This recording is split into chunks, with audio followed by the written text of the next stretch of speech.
Alright, so this is my SimaKit Go. I wrote this in TypeScript and Angular. So it's got a nice UI that I wrote up. The scoring at the top right, and then as I enter values in this form, it'll update the board. So I have this running in alpha beta pruning, so you'll see that as I put values down, it'll kind of wall me off, not allowing me to put anything above a tile I'd already placed. And then it will also try and maximize its scoring by putting its own pieces above ones it's already placed down. So it's already kind of maximizing its own value here, and you'll see at a lower depth that won't quite be the case. It's walling off a little bit, but not as much as it is at 5.5. So I'll jump into the code. Everything's kind of modeled in this state class. I have the board size, and it's an array of tokens is the current state, and the tokens are just the pieces. So the token has a value and a color, so that just depends on what player's making a move. So in this board component, there's the onSubmit, which will be constantly looking for my input in that form.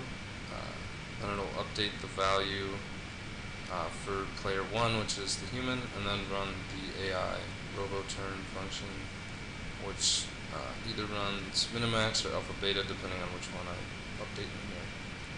So this chooses to run alpha beta right now, and it runs the run function in alpha beta.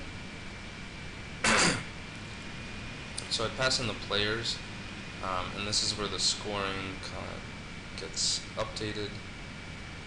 So as things run, I create a new node, and then I pass that into the alpha beta function, and then it generates the successors in this node class, and then that calls a generate row function, which returns a move for the player that gets passed in here. So depending on which player it is, it'll call this player.makeMoveAI, and in here is where the player's scores get updated.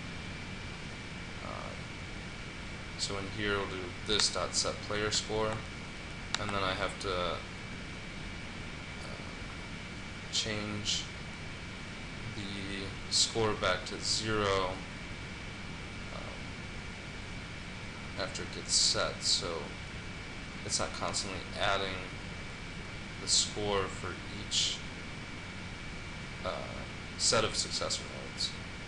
So in here is where it'll check if a value is next to another, like if an X is next to an X, or an O is next to an O, it'll update that value depending on where it is in that place. So then I'll set the increased score depending on if it's next to or diagonal from.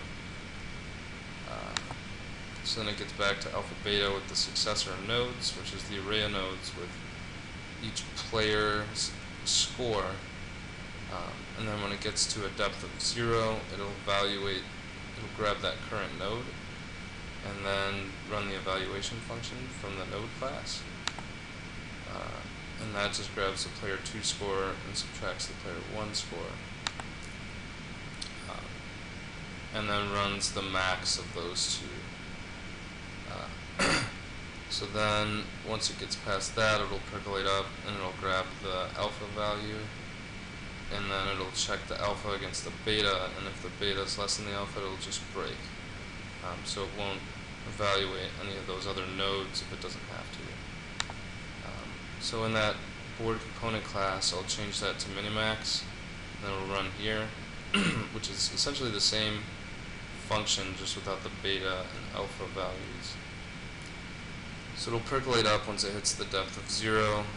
It goes through all the successor nodes in the loop, and then updates this next value to whatever the stop is here.